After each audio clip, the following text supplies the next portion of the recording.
Breath has the amazing power of bringing you into the present moment.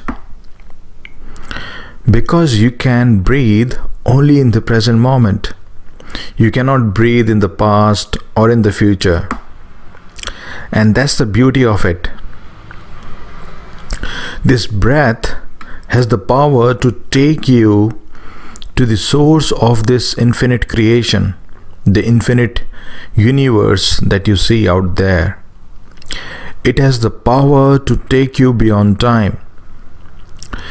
So if you can do something about it, if you can do something with the breath, it can let you experience the divine consciousness within you.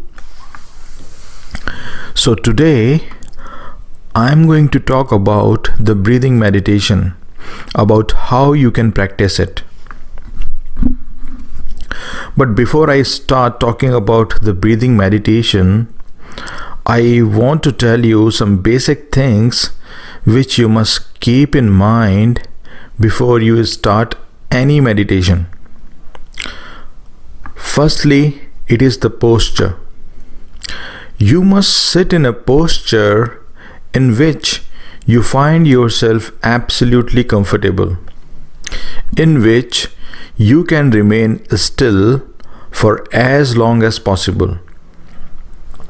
The posture could be the lotus posture or the half lotus posture. The reason why you should remain still while practicing meditation is that the body and mind are not two different things. They are one. We can say that the body is the visible mind and the mind is the invisible body. So what happens in the body affects the mind. For instance, if you feel unhealthy, if you fall sick, then that affects your mind too. You feel sad then, right? And the reverse is also true. If your mind is going through some emotion or entertaining some thought, it has an impact on the body too. When you hear the good news, you feel happy about it. And immediately that happiness reflects in your body, right on your face. So the body and mind are not two different things. So if we try to keep the body still, then the mind becomes still too. And this is the whole purpose of posture. If we keep the body stable, then it makes the mind stable too. And that is why when you see people who are fidgety, who keeps moving, what does that show? It shows something about their mind. I mean, you must have seen people sitting on the couch and moving their legs, and that shows that something is going on in their mind. They are either restless or nervous about something. So this was the reason why the postures came into being. The postures make you sit still for the longest time.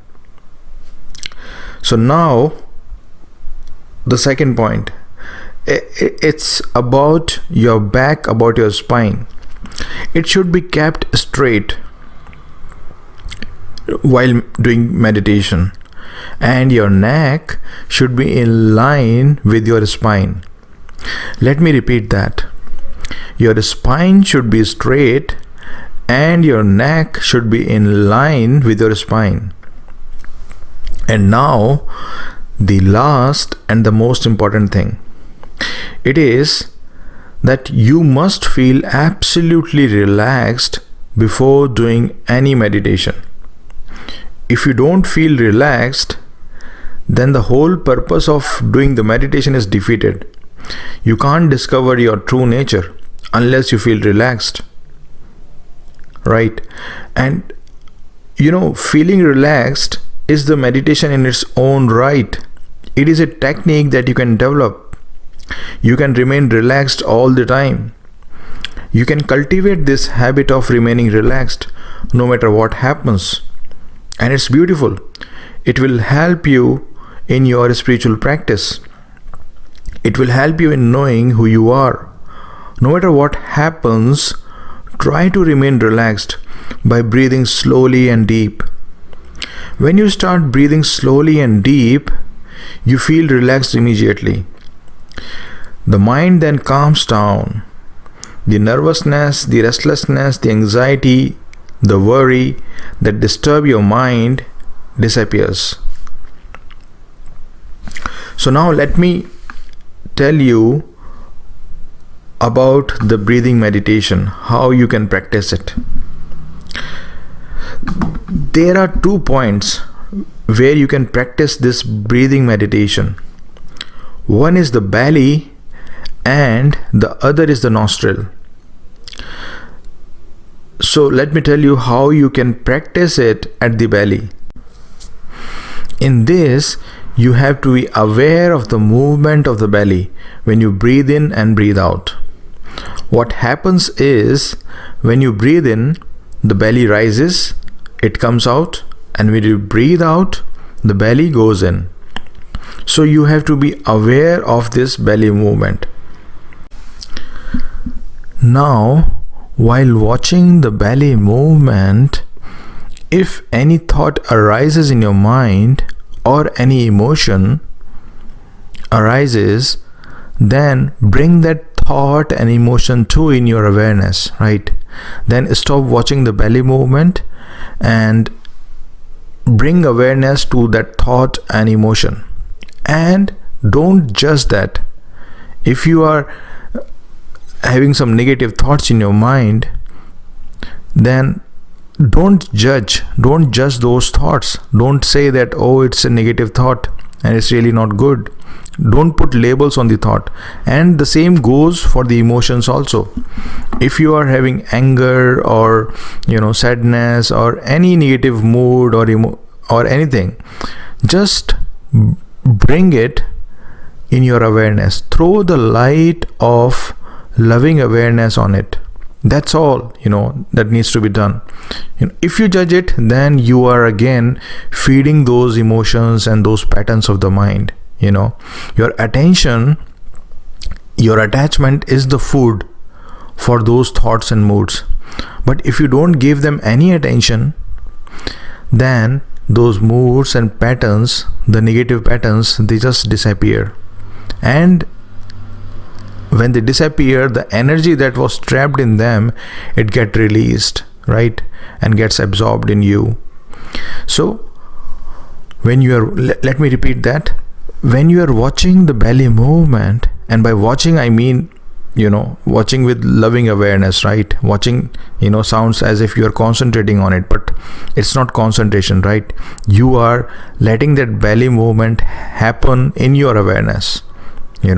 So you are, when you are watching the belly movement, and if any thought arises, so stop watching the belly movement and put all your attention or your loving awareness on the thoughts or any body sensation or any emotion if it arises, right?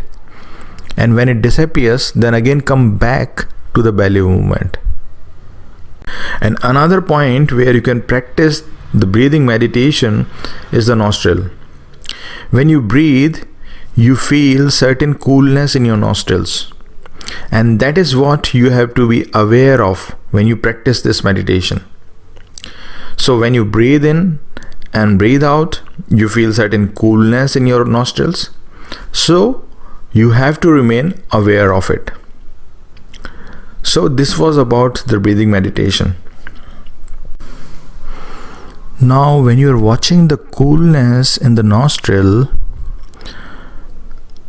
if any thought or emotion arises, then stop watching that coolness, right? And come back to the thoughts or emotions and put all your attention on them.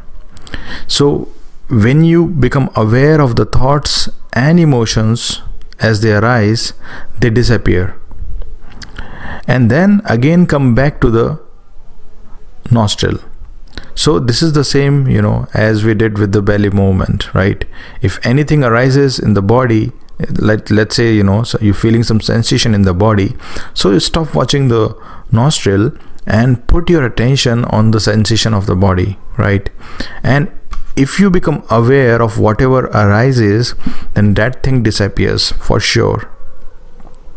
And then come back to your primary practice of watching the nostril.